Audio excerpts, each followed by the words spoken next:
প্রিয় দর্শক, আপনাদেরকে ফিরিয়ে নিয়ে যাচ্ছি চট্টগ্রাম সিপিজেড 5 নম্বর রোডে আদম টেক্সটাইল লিমিটেড। এই ফ্যাক্টরিটাতে আগুন লাগছে দুপুর 1:30 ফায়ার সার্ভিসের ইউনিটগুলো এখন এসে পৌঁছতে পারে নাই। তবে প্রিয় দর্শক, এই আগুনটি আসলে অনেক দূর দূরান্ত থেকে কিন্তু দেখা যাচ্ছে।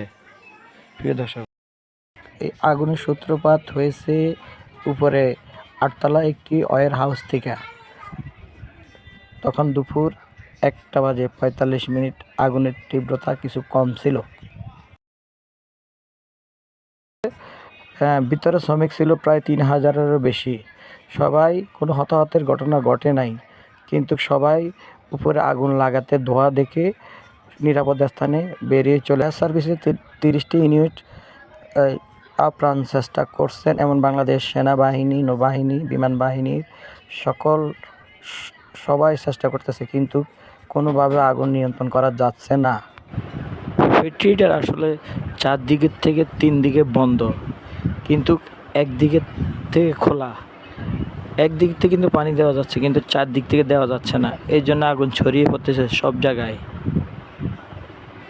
দিলে কি হবে?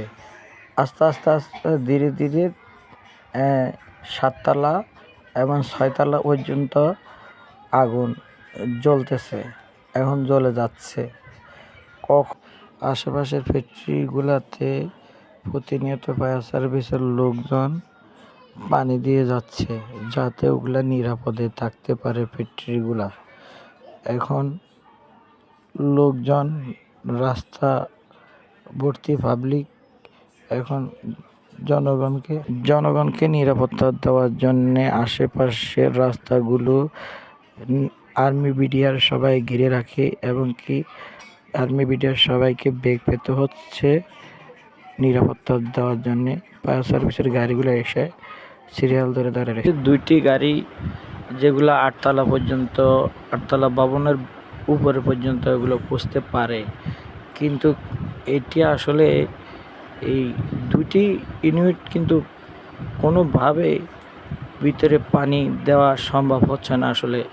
এই জন্য আগুনের তীব্রতা ধীরে ধীরে বেড়েই চলেছে। আসলে এখন আমাদের ফায়ার সার্ভিস ভাইয়েরা এবং সেনাবাহিনীর ভাইয়েরা আপ্রাণ চেষ্টা করতেছে, কোনোভাবে এটি নিয়ন্ত্রণ করে যাচ্ছে না। কিন্তু এখন উপর থেকে উপরে 8তলা, 7তলা, 6তলা, আস্তে আস্তে পুরো ভবনটি যেন একটা নরক্ষেত্র হয়েছে।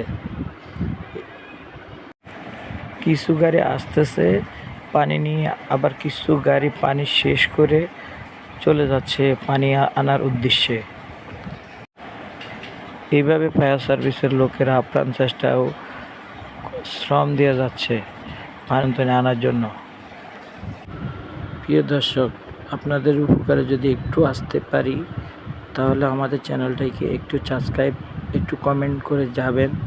কোন এলাকা থেকে করতেছেন, কোন জায়গা থেকে করতেছেন, অবশ্যই জানাবেন। আমাদের ভিডিওটি যদি ভালো লাগে, অবশ্যই কমেন্ট বক্সে কমেন্ট করে জানাবেন।